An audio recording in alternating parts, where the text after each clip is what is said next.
yeah, being this conscious being allows me to really connect with my surrounding and absorb what I think I receive from them into my art and into my life as well too. So yeah. So there's actually always something. Yeah, there is always something. There's always something, even in silence or in. Hey, welcome to We the People Radio. I'm here today with Lamin. This is actually a first for We the People. You might know us from poetry nights and open mics. And today we're here for a radio session. Going to be first of several. We don't know how many yet. We're just going to take it organically. And it's nice to be here. We're going to dive into some conversations in these sessions with creatives, spoken word artists, poets, writers, other types of creatives, to kind of connect the dots. Like, there's so many things going on in this world, and we want to reflect on those things through art and through the perspective of artists. So my name is Sydney Lowell, and I'm here joined by Lamin Barrow, who is also a beautiful poet, writer, who I have had the pleasure to see on stage. I've even had the pleasure of performing with you. Thank you for being here. Yeah. And today's topic is about to create or not to create. Oh yeah. What does that mean? How do we balance creating and not creating? And, when is overproduction? Like, when are we overproducing? First off, welcome. Oh, thank you for having me. Mm-hmm. How you feeling? I feel really good today, really good. I had a really nice breakfast. Oh, that's dope. And I was really in a very slow rhythm today just to keep my energy up, and very good. Yeah. Nice. And you? Nice. I'm doing good. Yeah. I'm doing good. Yeah, I definitely had a little dip early in the week, but I feel like being here today also just, what motivates you? Just gets me excited, so I'm happy. Yeah. I'm happy. I'm definitely happy to see you again. Oh. For those who don't know, we were in Hamburg together. We the People had a show partnering up with an amazing organization called Formation Now. And they asked us to join us in Hamburg, along with Susu. And we performed there. Yeah. So I was like, it would be so dope to just continue the conversations that we had, right? Yeah. Not on stage, but off stage, Yes. like in the hotels and cafes. This was so dope talking to you. Yeah. And man. I think it was a beautiful exchange. Yeah, We all had things in our minds to say. Yeah. And what really made it beautiful for me was how naked we were in our truth, and how open we were to each other, maybe for the first time. Yeah. And it was a very priceless feeling for me. Yeah. That's the right word, priceless. Yeah. That's true. That's true. And I feel that what happened also on that trip is we were invited to do poetry. Mm-hmm. It was an amazing moment for me personally, because that was my first international performance, and so it also was We the People's first performance internationally. And to share that with people that not only are incredible performers but also just good humans was amazing. Like, to just have these beautiful conversations made the whole weekend like top notch. I think the conversations we had on that trip was the best part of it for me. True. And it was really very nice having to tap into your world and the world of Susu, and to really find ways to introduce myself in a better way, and to communicate things that I've hidden in my heart. And it was just very natural, and I was happy to have experienced that with you all. Same. And one of the things that we dived into was also like our creational process. Like, why did we start writing? When did we start writing? And I'm also wondering, would you want to share with us a little bit about what writing or what performing means to you, coming off that stage in Hamburg? Maybe you, I know, but you have done, tons of performances. What does it mean to you? Well, I think writing, I'll maybe start with the reason I started writing. So growing up in the Gambia, I was a very quiet child, even though now... You wouldn't be able to tell. I was really very quiet as well too, and I had a lot to say, but then the environment did not allow me to say the things I had in my mind. So I really journeyed into writing as a way of being in touch with myself and speaking to myself as well too. And I started getting bullied in school a lot as well too. Yeah. So my writing came as a way of trying to find responses for my bullies, but I was really very quiet about it. So I wrote a lot of responses to this is what I should have said when this moment came in, and I kept them all to myself too as well. And my parents were also not very encouraging, I think, during that time, because I was a child and I really wanted to explore. I wanted to go to the beach, and my father had a fear of water, so he did not allow us to really explore that medium that I wanted to. Yeah. And my poetry was basically more like to teach my parents to be better parents. Oh, wow. And also to create responses for the bullies that I was going through. And yeah, that's how the journey came about. And then by the time when I was in high school, I was really very in love with literature. And my literature teacher really happened to push me a little further to share my work and to get critiques and build up from that. So yeah, it really went on from there. And creating would be something that I think is really part of who I am as a person as well too. It really allows me to be in touch with myself. And a lot of the times I really just do not know what I am going through, but having to take my laptop or to take my pen and face a paper, it's basically more like pouring all these emotions and all these dealings and all these challenges that life has really bestowed upon me. And creating or not, I think I am really very whole with myself, and I am conscious of my surrounding and of the people around me, and I'm tapping into all these energies and then creating art that not only represent me, but represents the people that surround me as well. Wow, so you would say that you are also a sponge, essentially. Yeah, I absorb. Absorbing your environment and putting that onto paper. Yeah. I think poetry in itself is a revelation of the times and for the times as well too. And I really feel so. And I think it's very organic as well too. Yeah. Meaning you really just do not have to push yourself, oh, this is what I really have to do. It really comes into you and allows you to be at peace with yourself and allows you to challenge your fear, your laughter, your courage, just anything that you just feel, just ooze it out to the people. And that's so true. And that's a beautiful point, because I feel like a lot of people have this very one-dimensional perspective on poetry in particular. And like, I'm consciously saying poetry and not spoken word, because I feel like there's different types of spoken word, right? Theater can be spoken word, rap can be spoken word. And in those art forms, it's more other emotions, just the whole spectrum of emotions is more known.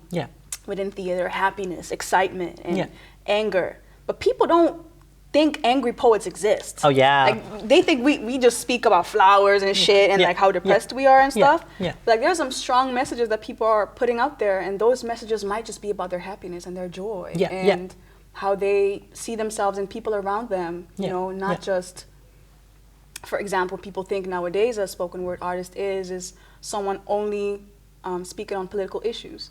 You know, I think a topic for another time. Like, can you ever really take yourself out of politics, especially when you are a human being on so many intersections of identity? Like, could I ever, as a Black person, not be political in what I address? Right? Like, but I think that's a beautiful point. Just the whole scale of emotion. But do you ever feel, being this sponge, that there's just nothing for you to absorb?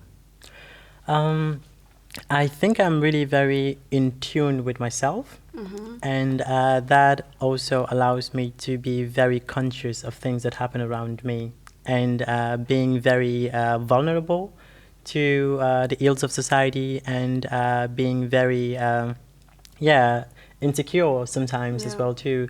And I think being this conscious being allows me to really connect with my surrounding and absorb what I think I receive from them into my art and into my life as well too. So So there's actually always something. There is always something. There's always something.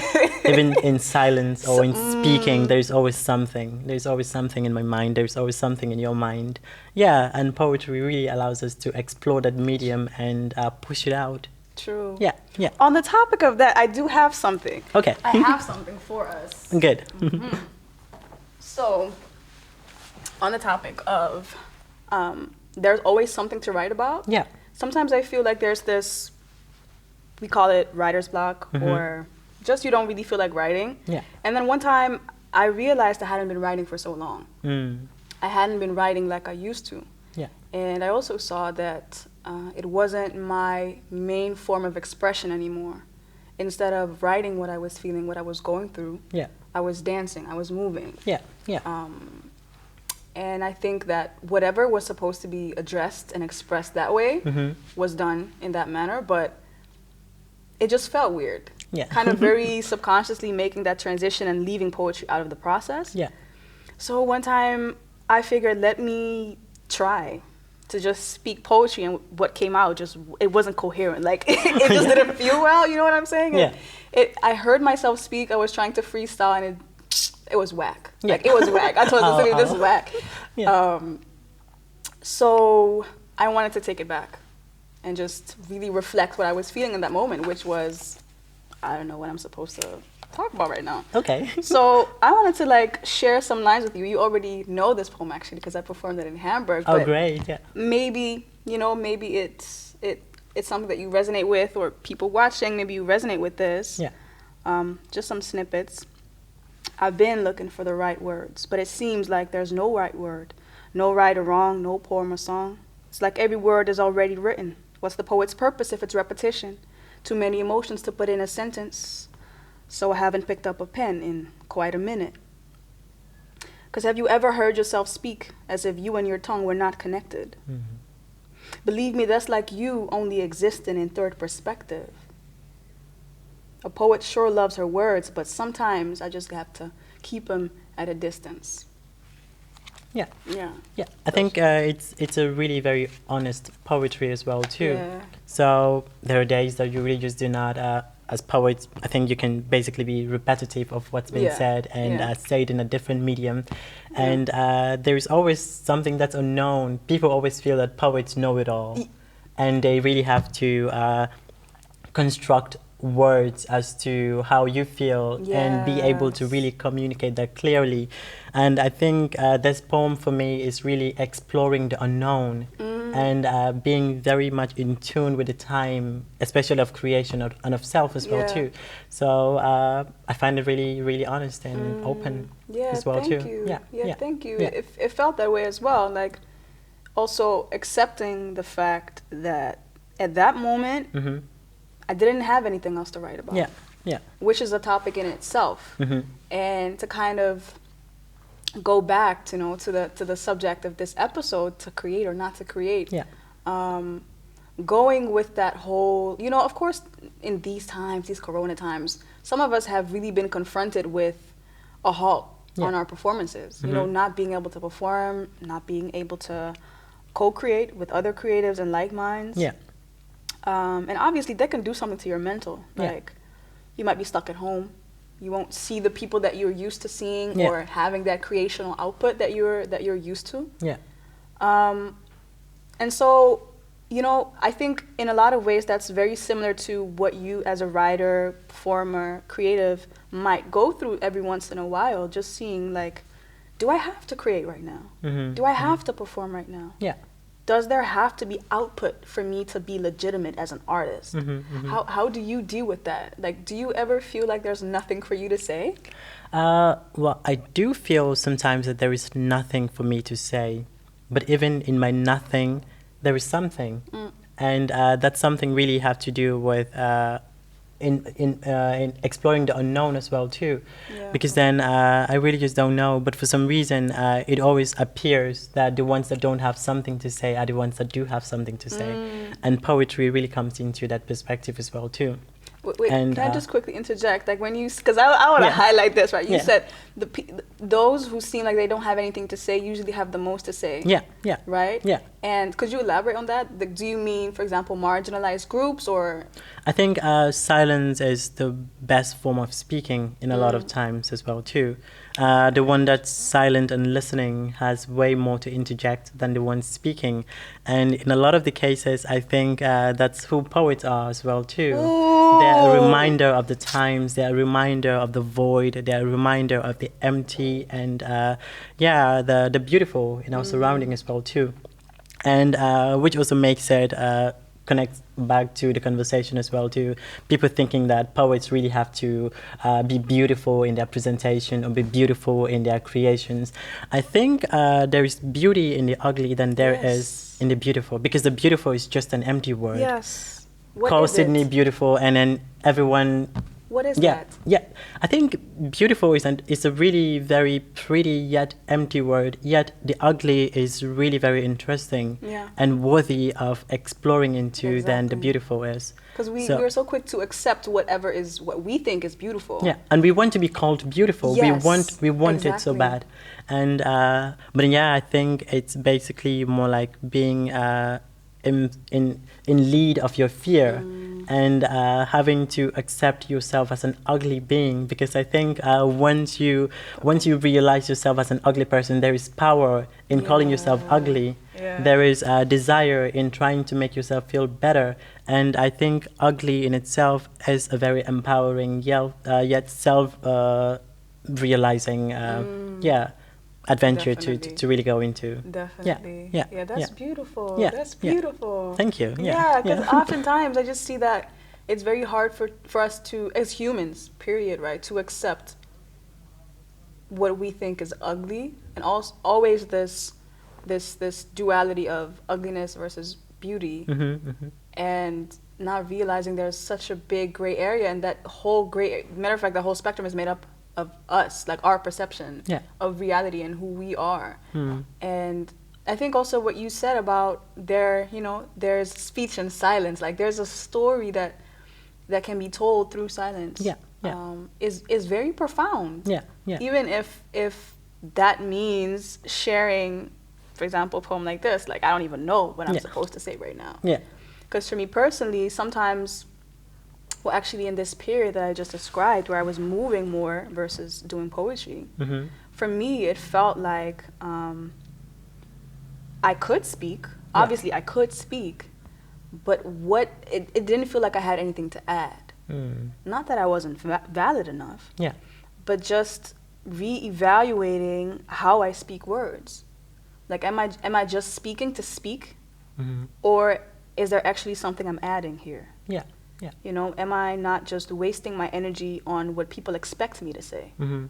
And how I feel people expect me to show up. Right? And I think also being a poet so much relies on words. People expect you to have words all the time and to always be prepared to know what you have to say, right? And that it's going to be beautiful. I think it's really very satirical of the time as well too, that poets give hope as well too. And so that does not necessarily have to mean that a poet have to be one-sided, which is to only know the beautiful and explore the beautiful. And in the case that a poem happens to be of, let's say, a very serious topic, let's say like the Black Lives Matter, then the poem seems to be seen to be a little bit downtrodden or out of the ordinary, because people are really expecting you to really empower them through your poetry and remind them of how beautiful they are. And the fact that you challenge that medium really makes it feel as if it's not poetry enough, which I think in a lot of cases it's really very delusional. And but I think it's what people are informed as well too. Because the worst you can do to people is to misinform them. Because when you misinformed people, then they misbehave. And that's an interesting point. And I think a lot of the cases too that really have to do with people's expectations as to how poets really have to present themselves and be. But that's an expectation put on the poet then also.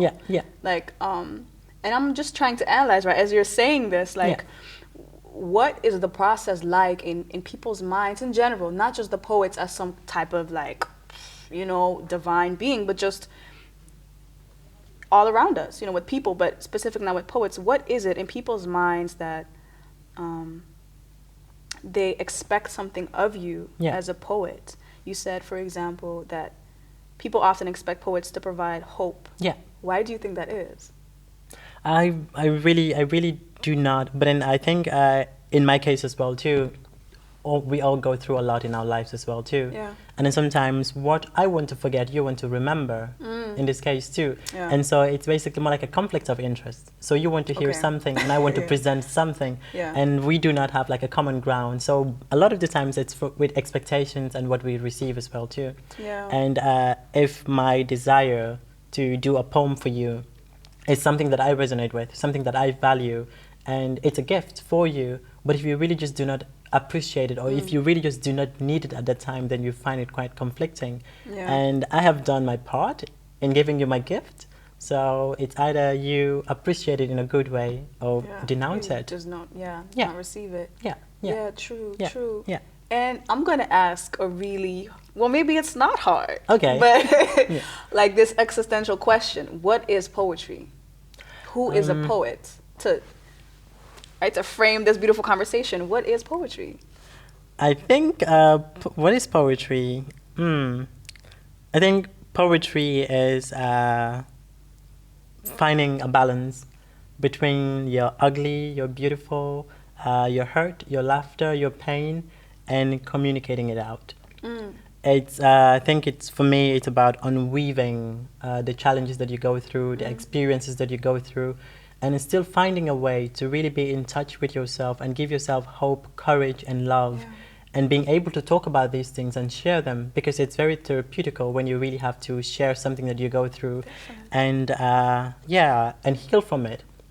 And who I think a poet is, I think I am a poet. A poet is me. Give yourself props. I really have to take that. And I think a poet, I think a poet is a prophet for the people in a lot of the cases. And I think a poet is really a very confused, a very brilliant, a very special, a very ugly, a very beautiful, a very spontaneous person that lives within us and dares enough to communicate what he wants, what he aspires to be, and how he wants the world to be, and then being able to really challenge the status quo and ask for change.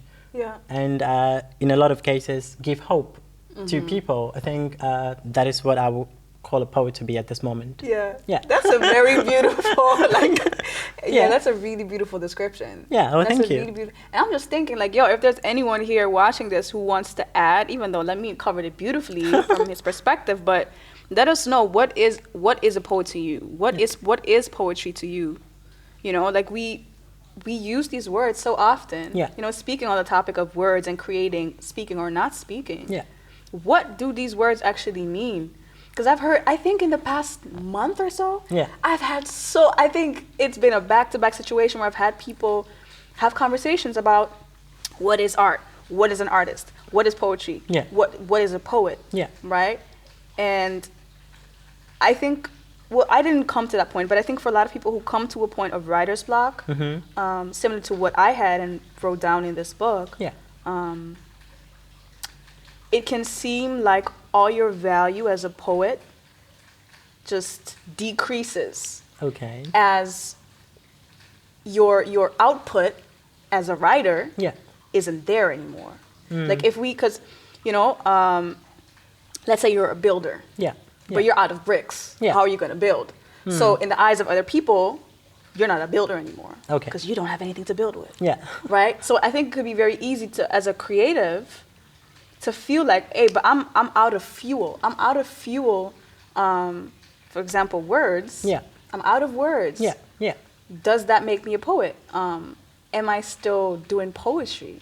I think that's a very nice point that I really like to interject as well too. I think poetry does not necessarily have to do with the written or the performed.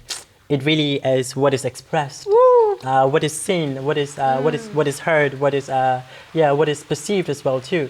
In the case that you see a beautiful painting, there's a message in it. The painter really wants to convey something. He's a poet as well too. And the communication between the viewer and the artwork itself. That's also, there's speaking there, there's language there.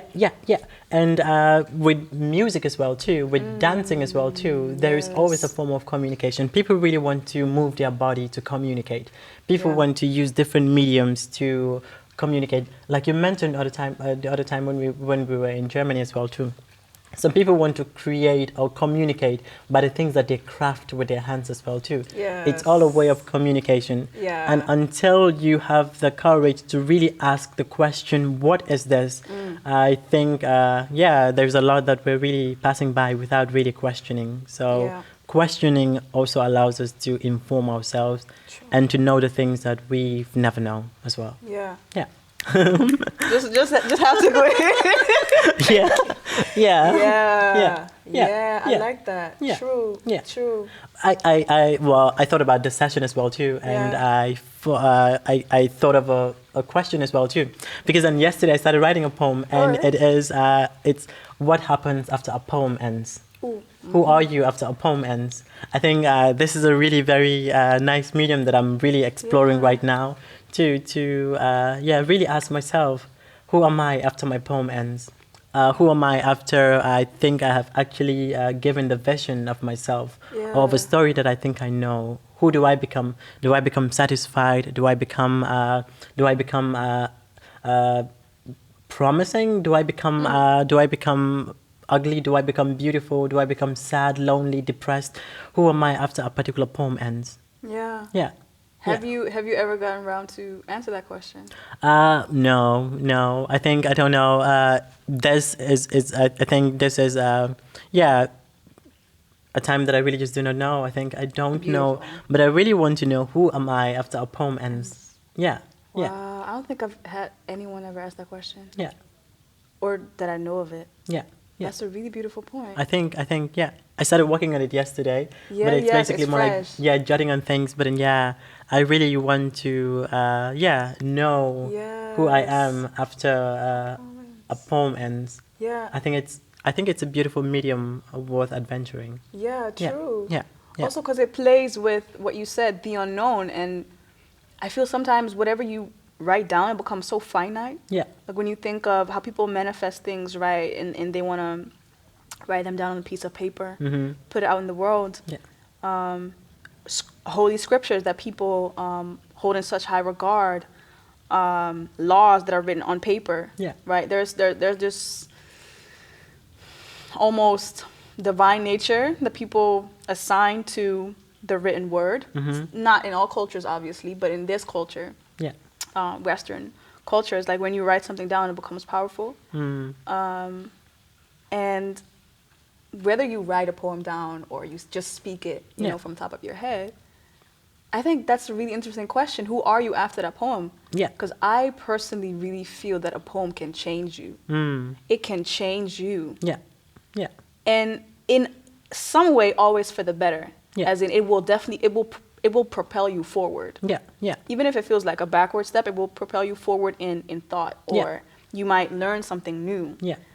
And I'm thinking, like, you've already said, sometimes, even if it seems like there's nothing, there's always something. Yeah. Yeah. Have you ever had a poem transform you in a way that you didn't expect, that you thought maybe there wasn't anything there, but it transformed you? I really, at this phase right now, I'm really writing about poems from things that I've not healed from. And my poem, I Killed Him Because I Loved Him, is a reminder of the times as well too.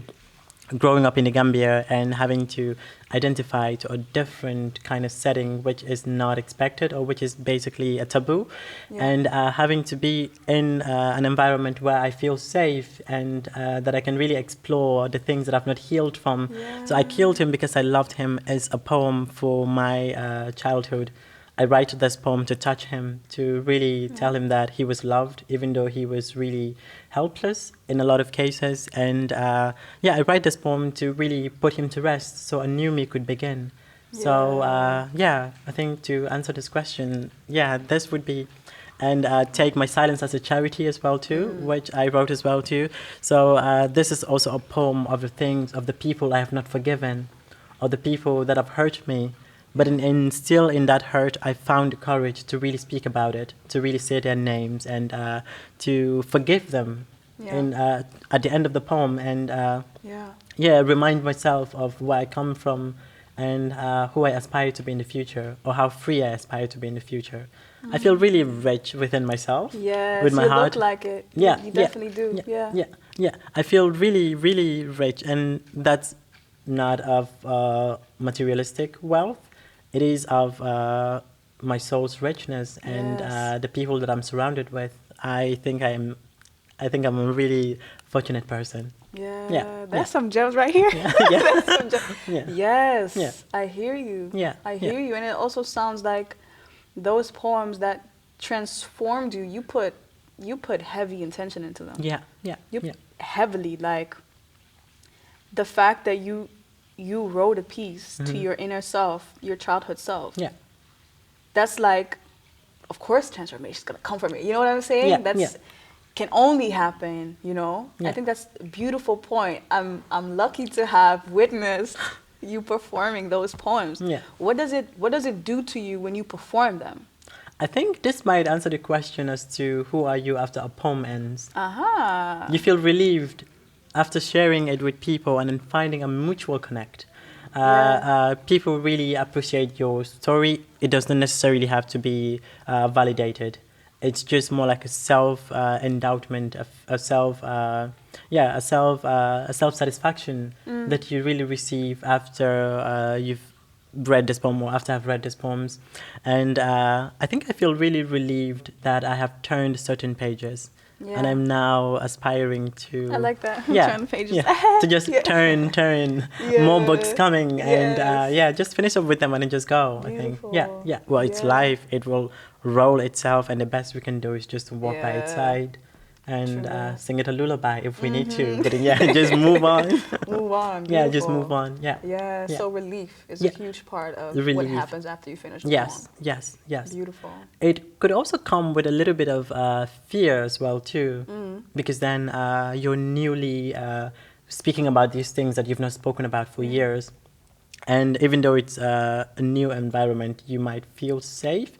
But even in that safety, there is a bit of fear. Yeah, so, I know. And but again.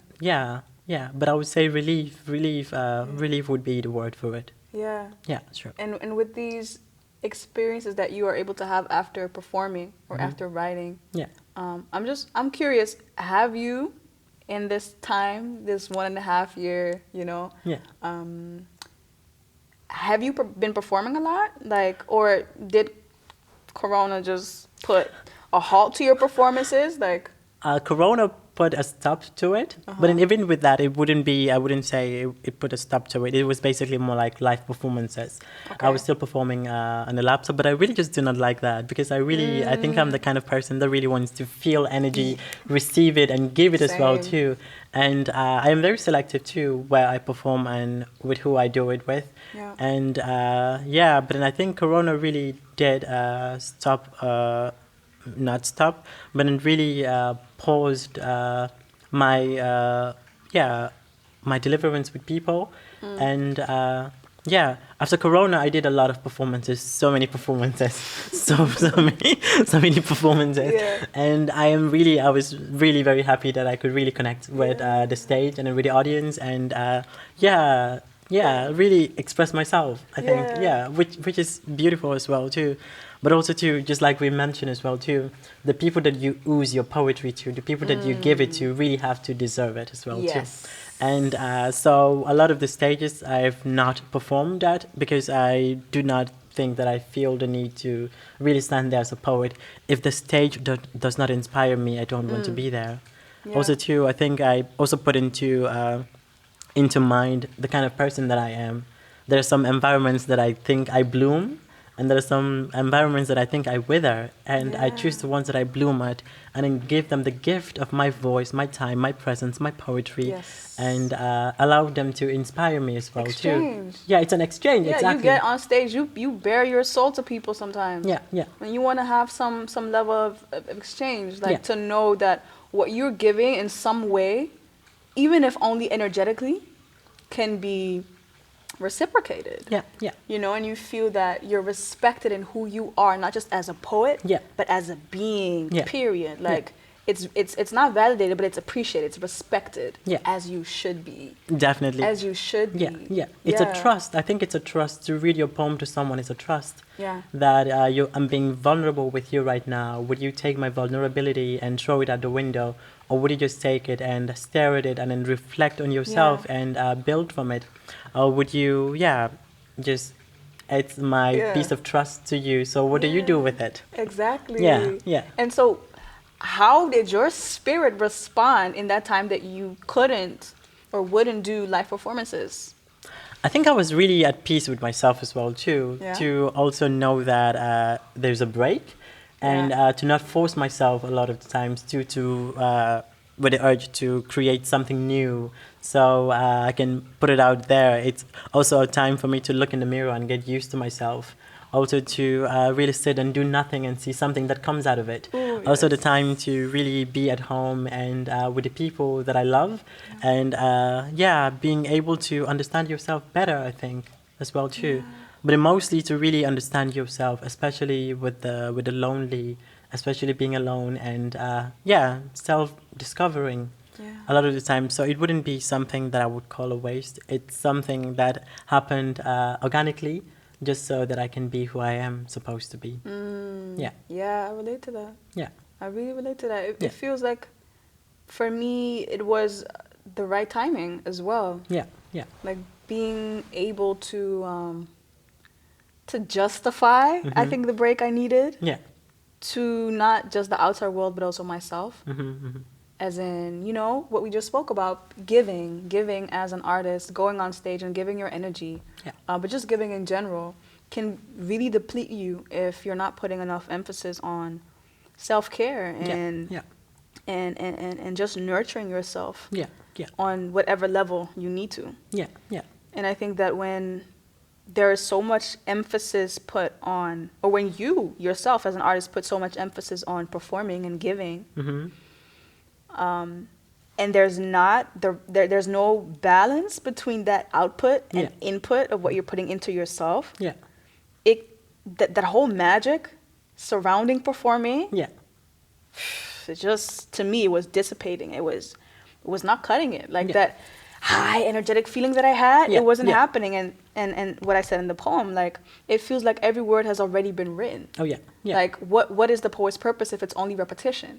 It feels like I'm repeating myself because this energy, I'm not growing.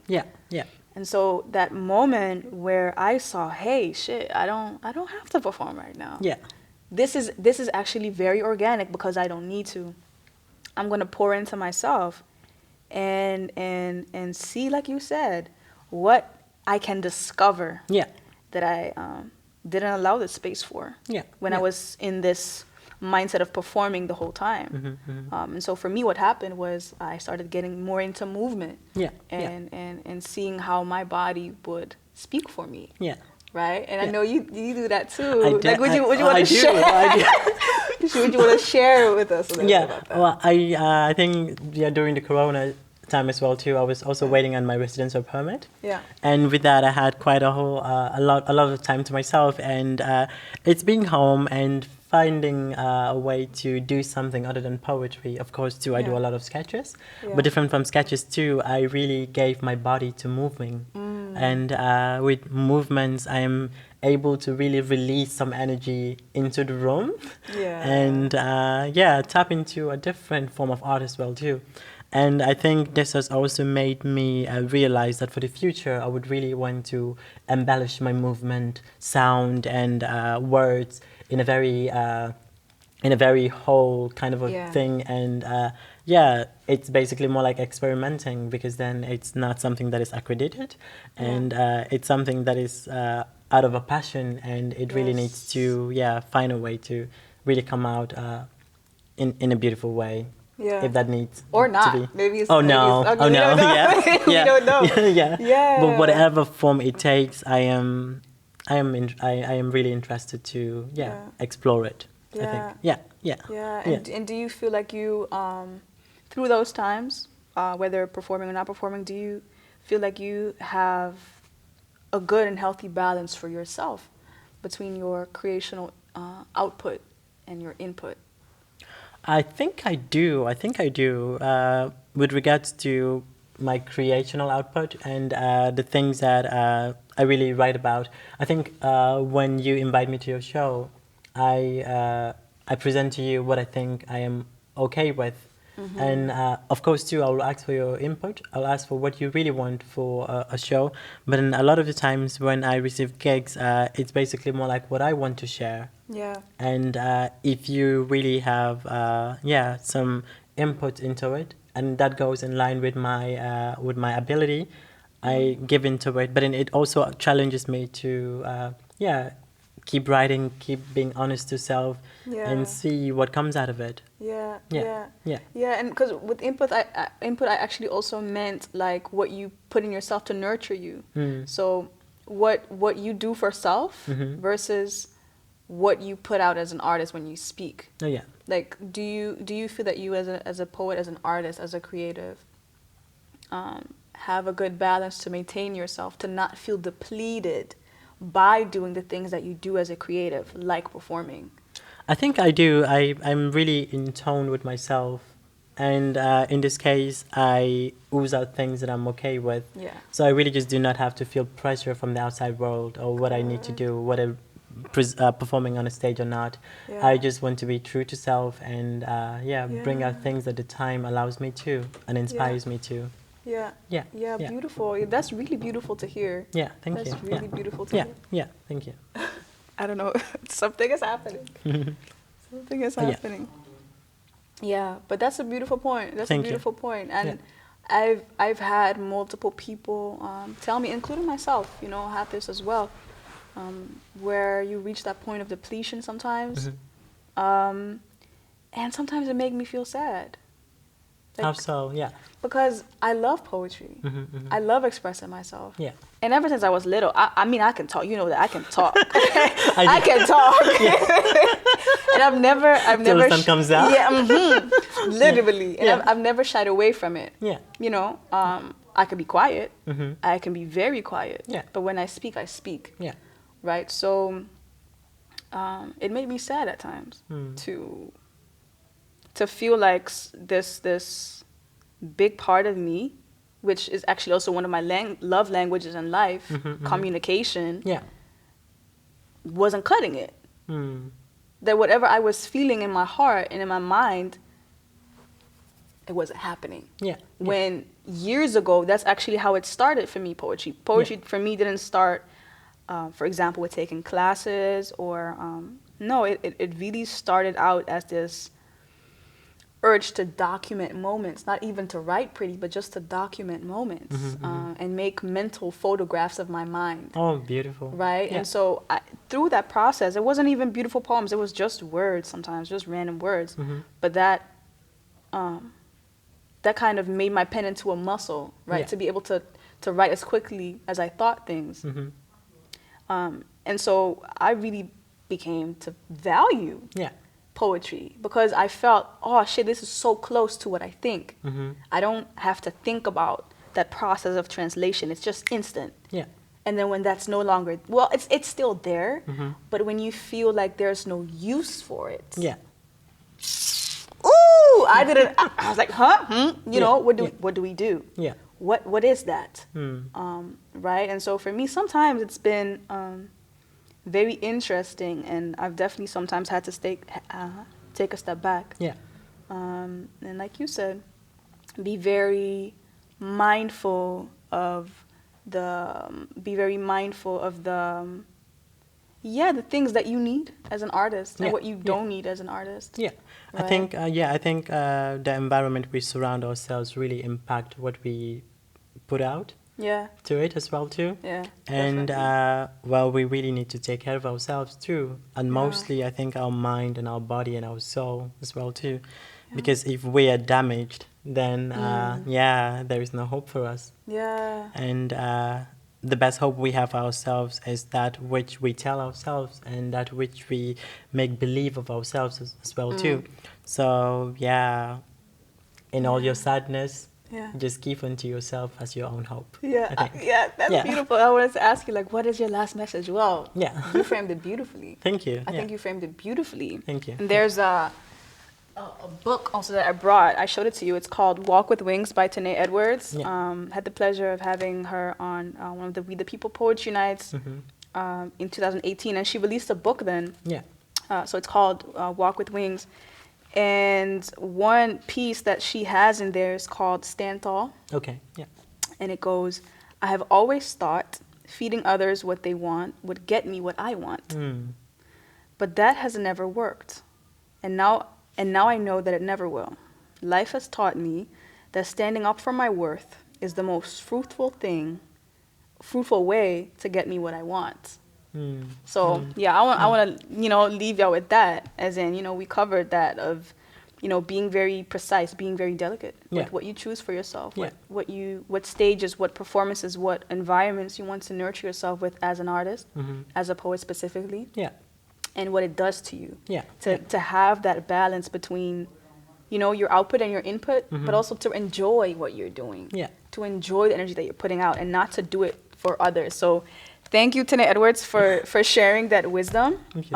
Thank you, Lamin, for sharing your beautiful perspective. Thank you. You are, you know this. I've told you many times. You are one dope human. Thank you so much. And I'm really, I really respect you. I just really respect you, and I think it's dope that you came on here and shared your wisdom with us. Oh, thank you. Yeah, really. It's an honor. Yeah. Yeah, sure. Beautiful. Yeah. Thank you so much. Yeah.